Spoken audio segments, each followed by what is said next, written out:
warahmatullahi wabarakatuh. Nama saya Ahmad Aulia. Tempat tanggal lahir saya Makassar 10 Maret 91. Saya ditangkap karena saya ditangkap pada tanggal 6 Januari 2021 di kantor polisi Polda Sulawesi Selatan.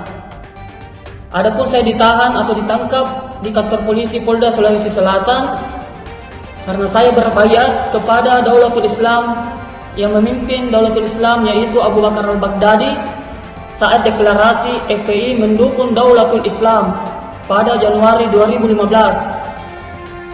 Saya berbaiat saat itu bersama dengan 100 orang simpatisan dan laskar FPI di markas FPI Makassar di Jalan Sungai Limboto, Makassar.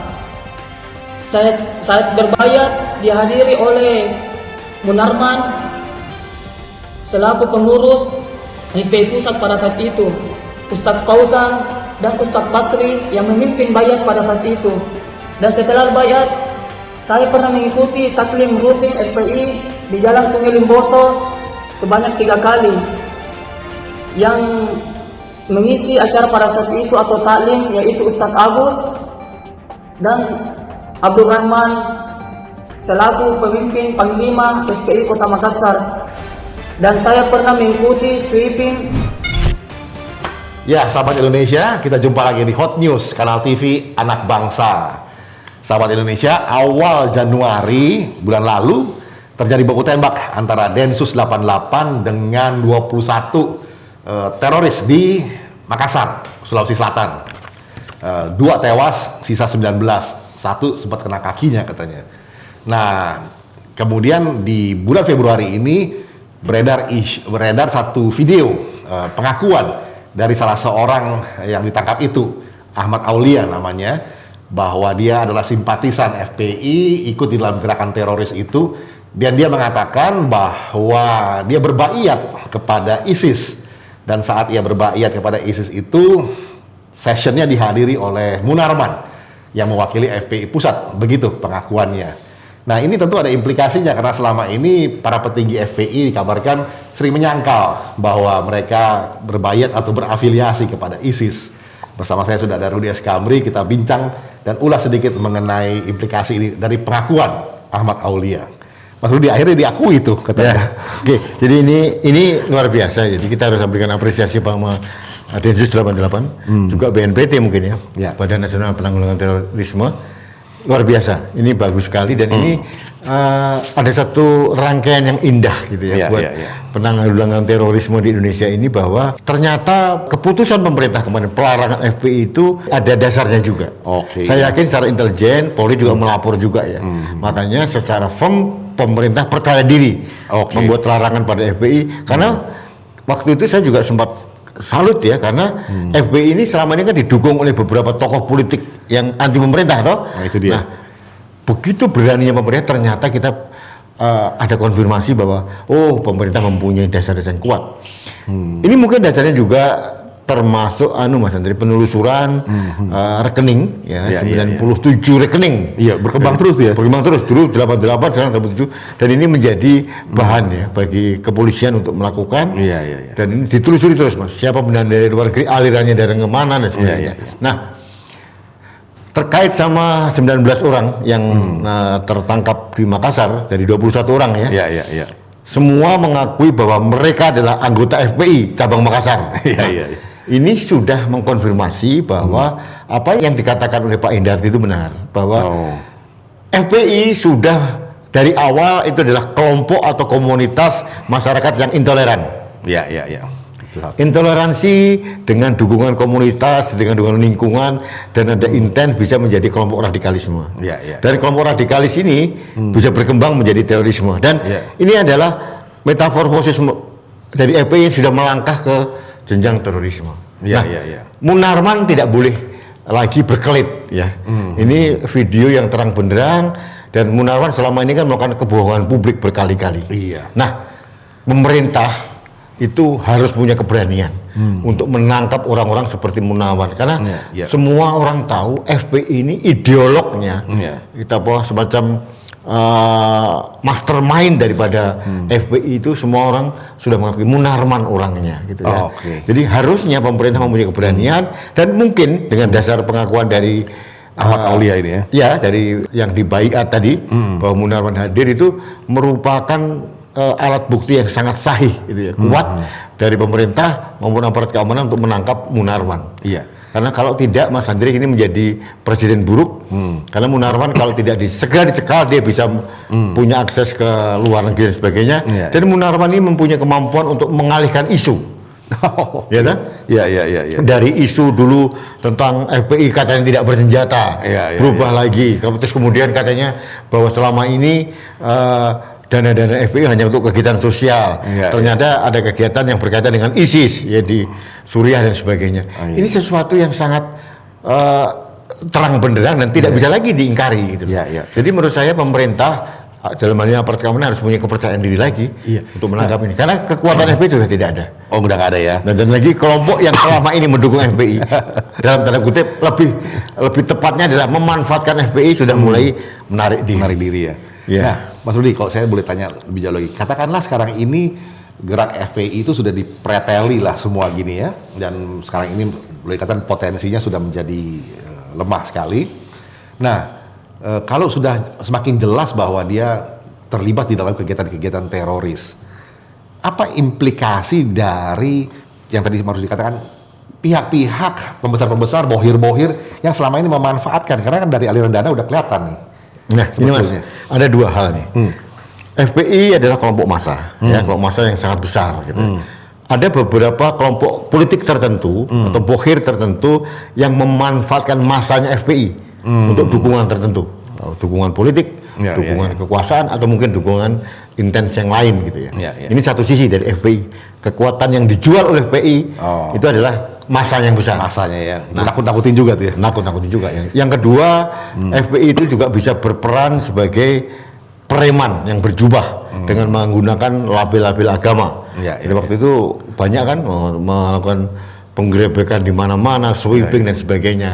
Nah, yang terakhir ini FPI ini terbukti karena dia punya kelompok yang besar, punya bibit-bibit radikalisme yang kuat ya, dan mengarah ke terorisme. Dan mereka akhirnya berkembang juga menjadi kelompok yang benar-benar menjadi kelompok teroris kalau saya bilang. Semakin terbukti sekarang. Semakin terbukti. Jadi ada beberapa baju atau warna dari FPI. Jadi warna jualannya dari dia punya massa. Atau demo Ahok, nah saya punya massa sekian nih.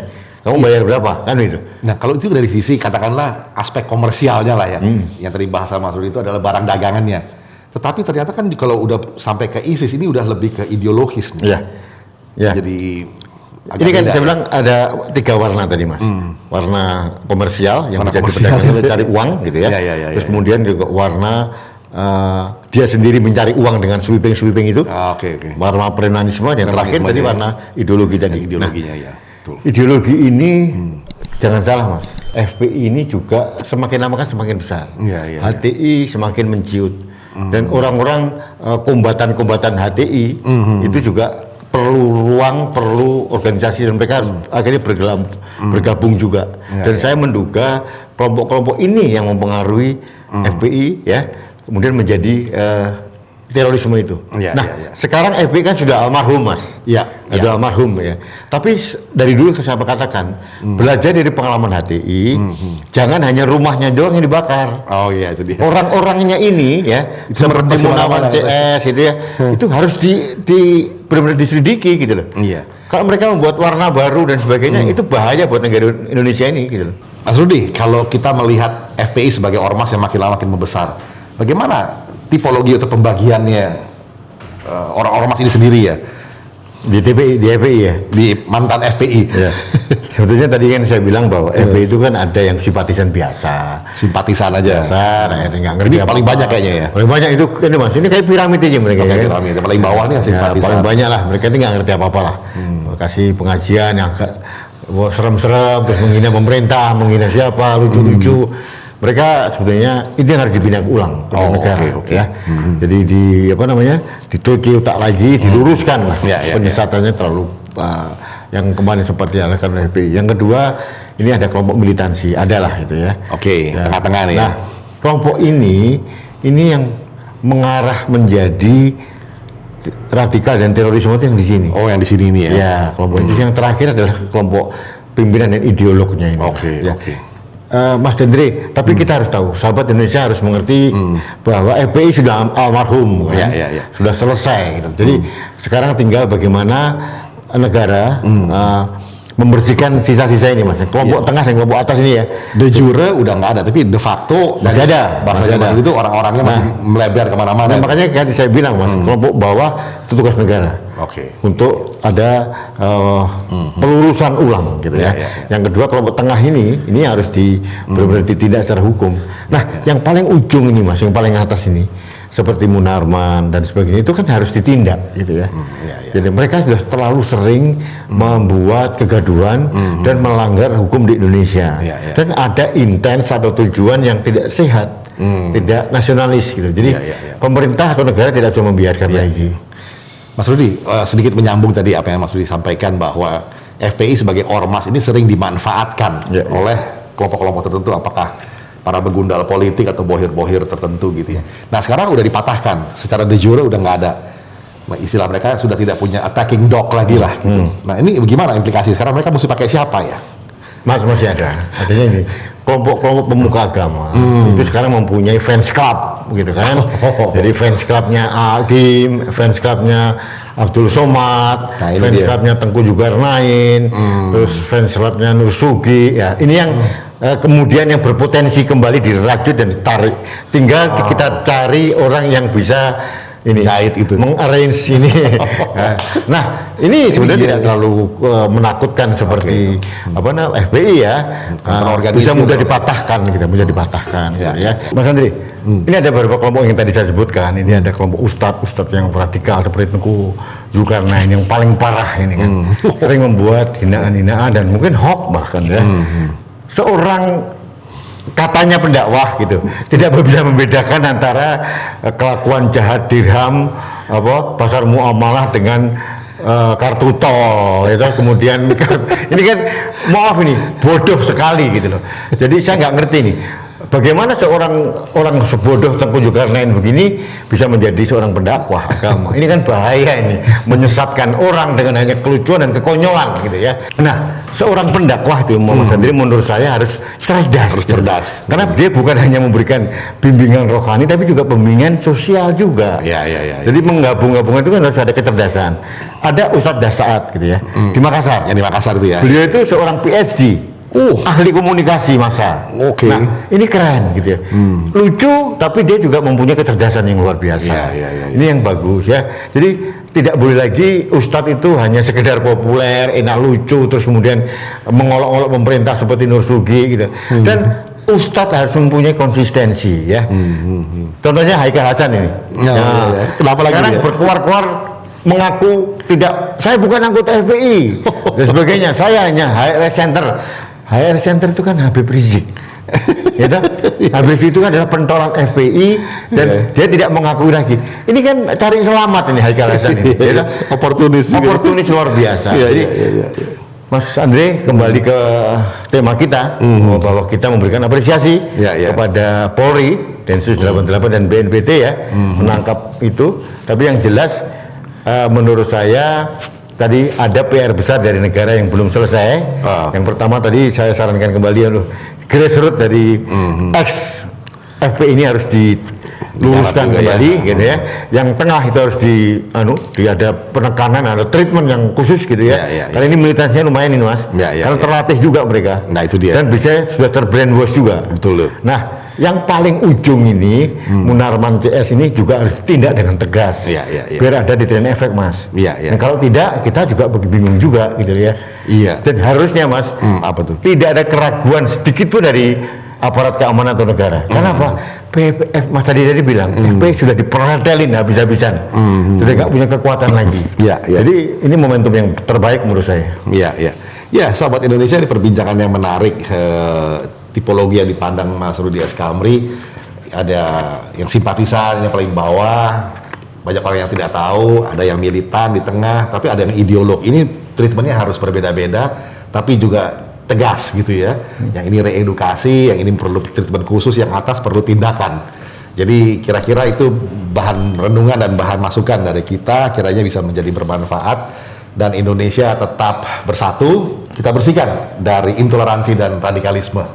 Demikian Indonesia maju.